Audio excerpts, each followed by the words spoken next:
आपका भी प्राण इसमें से जब हिसाब किताब बराबर हो जाएगा तब आपका इसमें से प्राण देवता आपको निकल जाएगा। विचार कीजिए, जो गंगा के बेटा पुत्र था भीष्म पितामह, जब अपना वो बेटा के पाप नहीं भूल सका तो ये संसार के लोग जो जाते हैं भूल जाएगा पाप। जो गंगा जी अपना बेटा के पाप 100 बरस तक नहीं भूल सका, वो दूसरे को धुल देगा हमारे आप को। एक बार विचार कीजिए और बात सुन लीजिए। वो जो मारा था भीष्म पितामह सांप को, वो रास्ता काट रहा था इसी कारण से। ध्यान दीजिए, हम तेली हैं, आज से 40 साल पहले हम आंख से देखे हुए हैं। हमारे देखने से लोगों को जतरा खराब हो जाता था। तेली के जब देखता था तो जतरा खराब हो जाता था। 3 कोस तक तेली मिलता था तो वहां से घूम के वापसी आ जाता था। वह आदमी आगे नहीं जाता था। कौन? धर्म के ठेकेदार।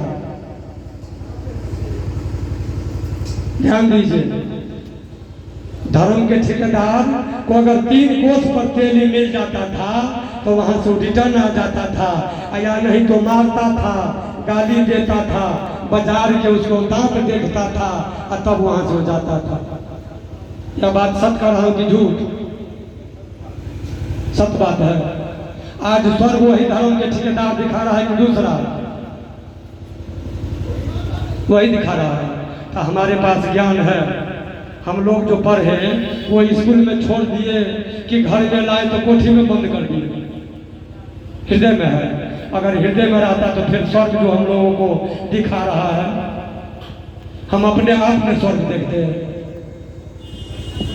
अगर स्वर्ग जो दिखा रहा है मेरे में ज्ञान ध्यान त्याग जब होता तो हम अपने स्वर्ग देखते कि दूसरा कोई दिखाता। ध्यान दीजिए, हम सब आदमी पढ़े लिखे बैठे हैं। हर घर में, हर परिवार में हमारी माता बहन भी पढ़ी लिखी है। आज के डेट में कोई मूर्ख नहीं है। हमारे पिता, हमारी माता संत है, महात्मा है, अगुआ है, बैरागी है। और वह जब शरीर छूट जाता है तो उनको हम जला देते हैं, गाड़ देते हैं और अपने से गला में उतरी फंसा लेते हैं। धर्म के ठेकेदार नहीं आता फंसाने के लिए, उसका ठेकेदार हमारे घोड़े में है। हम 4 भाई हैं तो एक भाई कहते हैं नहीं महात्मा के बुलाएंगे, और एक भाई कहता है धर्म के ठेकेदार को बुलाएंगे। हमारे घोड़े में उनका ठेकेदार बैठा है। ध्यान दीजिए, और हम गले में उतरी फंसा लेते हैं और 13 दिन तक हमारे गला में उतरी होता है। जब धर्म के ठेकेदार को हम बुलाते हैं स्वर्ग दिखाने के लिए, ध्यान दीजिए, तो वह धर्म के ठेकेदार हमारे घर में आता है तो दाल भात तरकारी खाता है? नहीं खाता है। तो चूड़ा दही नीमक मिर्चाई खाता है। ध्यान दीजिए, चूड़ा दही नीमक मिर्चाई खाता है और उसके बाद धोती कुर्ता गंजी भी लेता है, रुपया भी लेता है, बर्तन में न फूल ही लेता है न टिन ही लेता है, पित्तल के लेता है ना। और हमारे मुंह से, पूरे समाज के मुंह से कहवाता है क्या? अन्नहीनम, वस्त्रहीनम, कर्महीनम, ज्ञानहीनम, दर्भहीनम कहवाता है कि नहीं? तो हमारे पास ज्ञान है। एक बार विचार तो कीजिए सब आदमी, जो हमारे पास ज्ञान है, अगर ज्ञान होता तो हमको वो स्वर्ग दिखाता, हम अपने स्वर्ग देख लेते। और स्वर्ग देखना चाहते हैं तो मैं स्वर्ग दिखा देता हूँ। स्वर्ग से आज तक जो आदमी मर के गया वो बताया कि मैं स्वर्ग में हूँ? नहीं बताया। क्यों? अधर्म के ठेकेदार जो दिखाता आपको मिला नहीं। ध्यान दीजिए, आज तक किसी ने जिंदा स्वर्ग नहीं गया और जो मरा हुआ गया वह बता नहीं सका। अगर स्वर्ग देखना चाहते हैं, सतलोक देखना चाहते हैं तो सब कुछ नहीं है। 4 गो स्वर्ग और 4 गो नर्क यही है। कहेंगे कौन कौन? तो पहला स्वर्ग है कंचन काया, दूसर स्वर्ग है घर में माया। आज अगर माया नहीं होता हमारे देवनारायण बाबू के पास तो हम लोग आते, हम लोगों को बुलाता। तेसर स्वर्ग है पुत्र आज्ञाकारी, चौथा स्वर्ग है नारी व्रतधारी। ध्यान दीजिए, पहला स्वर्ग है कंचन काया, दूसर स्वर्ग है घर में माया, तीसर स्वर्ग है पुत्र आज्ञाकारी, और चौथा स्वर्ग है नारी व्रतधारी। नारी वही है जो अपने सास ससुर पति और गुरु को सेवा करता है, वही पतिव्रता नारी है। ध्यान दीजिए, ये मत सोचिए कि हमारे मोते बहन की तरफ है, धर्म बंधु की तरफ भी है। एक बार विचार कीजिए, हम जितने कबीरपंथी यहाँ आए हैं बड़े सुंदर सब आदमी बंदगी किए हैं। मैं अर्जी लगा रहा हूँ कि अपने अपने घर में अपने अपने बाल बच्चा के साथ, अपने अपने बीबी के साथ, बच्चे के साथ यही बंदगी रोज करते हैं क्या? एक बार हाथ उठाइए तो सब आदमी करते हैं। तो यहाँ दिखा रहे हैं कि भक्ति कर रहे हैं। यहाँ जो हम लोग बंदगी कर रहे हैं इसका मतलब है हमको दिखा रहे हैं? जी नहीं। अगर भक्ति करना जानते हैं, भक्ति करते हैं तो घर में डेली बंदगी कीजिए। पति पत्नी को कीजिए, पति पत्नी को करे, बेटा बेटी को कीजिए, पोता पोती को कीजिए। आप ये मत सोचिए कि बेटा बेटी है वो हम उनको पालन पोषण किए हैं, जन्माए हैं तो हम नहीं बंदगी करेंगे। गलत सोच है। अगर आपने उनको शरीर दान दिए हैं, पाल पोष के बड़ा किए हैं, तो यह ज्ञान कौन देगा? यह भक्ति प्रकट कौन कराएगा? भक्ति प्रकट भी कराना आपका दायित्व बनता है। और अपने घर में डेली बंदगी कीजिए। अगर पत्नी आपको डेली बंदगी करती है, आपका चरण छू के करता है, तो आप भी बंदगी के पत्नी के चरण छू के बंदगी कीजिए। हालांकि छूने नहीं देगी, किसी का भी पत्नी होगी, लेकिन वह आपको चरण छू के बंदगी करती है। आपको हमेशा देवता मानता है, तो आपका भी फर्ज बनता है कि आप भी उनको देवी के समान दो। आपको पैर की जूती नहीं है, आप उनका देवता है तो आपका भी वह देवी है। अगर भक्ति जानना चाहते हैं तो अपने बाल बच्चा को बंदगी कीजिए, स्वयं बंदगी कीजिए और कराइए। भक्ति घर से मिलेगी, बाहर से नहीं मिलेगी। बाहर तो दिखावा है, आपने हमको दिखा दिए, मैं देख लिया।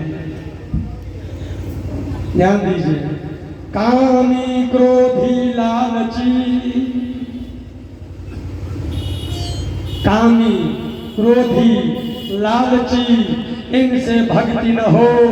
अब भक्ति करे कोई सूरमा जो जात वरण कुल खोए। ध्यान दीजिए, भक्ति सब नहीं कर सकती है। अगर करना जानते हैं तो आज से प्रण कर लीजिए। सब आदमी, माता बहन, धर्म बंधु, सो हाथ उठा के प्रण कीजिए। अपने अपने घर में आप बाल बच्चे के स्वयं कीजिए, जो आपको करेगा और घर से भक्ति प्रकट होगी। बाहर तो दिखावा है। अगर घर में सार्थक होगा तो यह बाहर वाला भी सार्थक होगा। अब बाहर करेंगे, घर में नहीं करेंगे तो भक्ति सार्थक नहीं होगा। ध्यान दीजिए। और यही 4 स्वर्ग है। पहला स्वर्ग है कंचन काया, दूसर स्वर्ग है घर में माया, तीसर स्वर्ग है पुत्र आज्ञाकारी, और चौथा स्वर्ग है नारी व्रतधारी। और यही 4 गो नर्क है। पहला नर्क है रोगी काया, दूसर नर्क है घर नहीं माया, तीसर नर्क है पुत्र बेविचारी, और चौथा नर्क है नारी भी बेविचारी। कहेंगे कैसे? तो 100 बरस भक्ति करे, एक दिन पूजे आन, असो अपराधी आत्मा परे नरक के खान। 100 बरस भक्ति करे, एक दिन पूजे आन, असो अपराधी आत्मा परे नरक के खान। अब हम लोग कैसे कबीरपंथी हैं, कैसे भक्त हैं, वह प्रमाण हमारे अंदर में विचार कीजिए।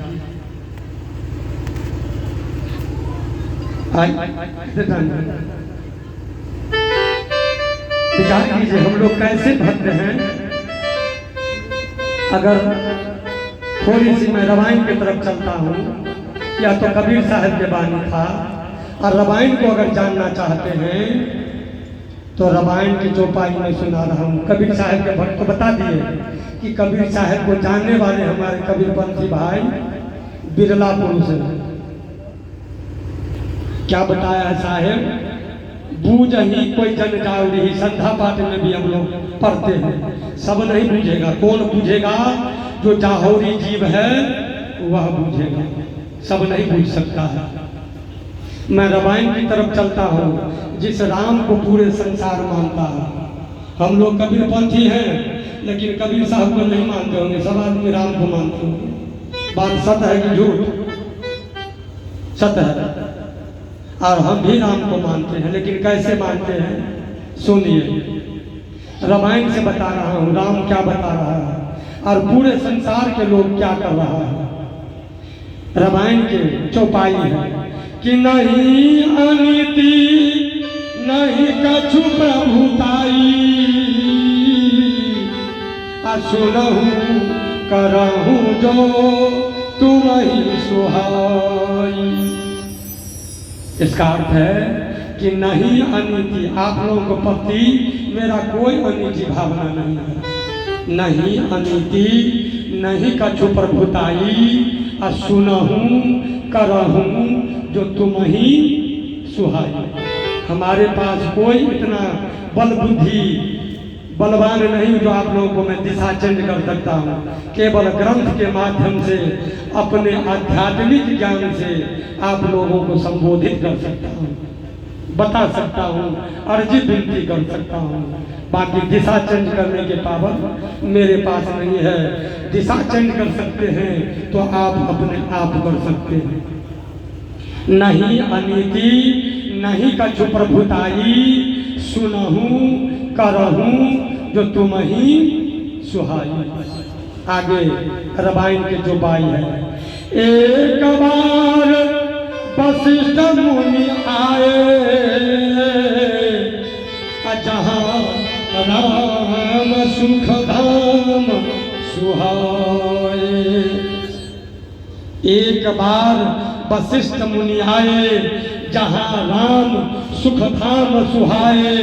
अति आदर रघुनायक कीन्हा, पद पखार पदोदक लीन्हा। ध्यान दीजिए, राम का कुल गुरु, पूरे परिवार के गुरु था कौन? वशिष्ठ मुनि। एक बार वशिष्ठ मुनि आए, जहाँ राम सुख धाम सुहाए। अति आदर रघु नायक कीन्हा,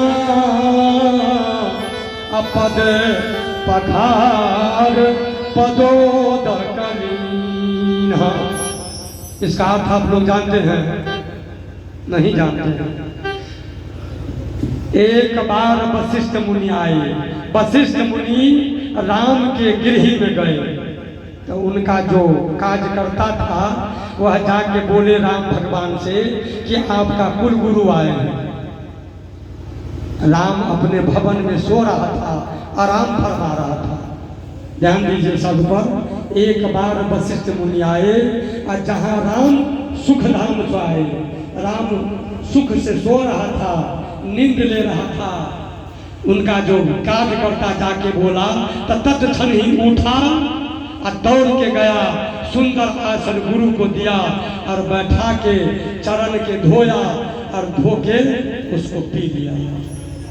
एक बार वशिष्ठ मुनि आए, जहाँ राम सुखधाम सुहाए, अति आदर रघुनायक कीन्हा, पद पठार पदोदक लीन्हा। ध्यान दीजिए, आज रामानंदी साहब साहब हमारे कबीरपंथी साहब जी, वह पानी में पत्थर में भगवान को खोजता है, भोग लगाता है। और रामायण क्या बता रहा है? गुरु के पूजा करो, गुरु के चरण के अपने आओ, गुरु के ज्ञान के अपने आओ। कि बता रहा है कि काशी वृंदावन में थोड़ा चले जाओ। विचार कीजिए, एक बार वशिष्ठ मुनि आए, जहाँ राम सुखधाम सुहाए, अति आदर रघुनायक कीन्हा, पद पठार पदोदक लीन्हा। तो किसको गुरु के पूजा करना चाहिए कि पत्थर को? पूजा किसको करता है पूरा संसार के लोग? एक बार ज्ञान ध्यान त्याग को नजर खिलाइए, और जब राम को सुनिए, और जब राम जी को वो गुरु के माध्यम से जब ज्ञान हो गया, ध्यान त्याग हुआ, तब फिर वही राम जी रामायण में लिखता है। क्या लिखता है?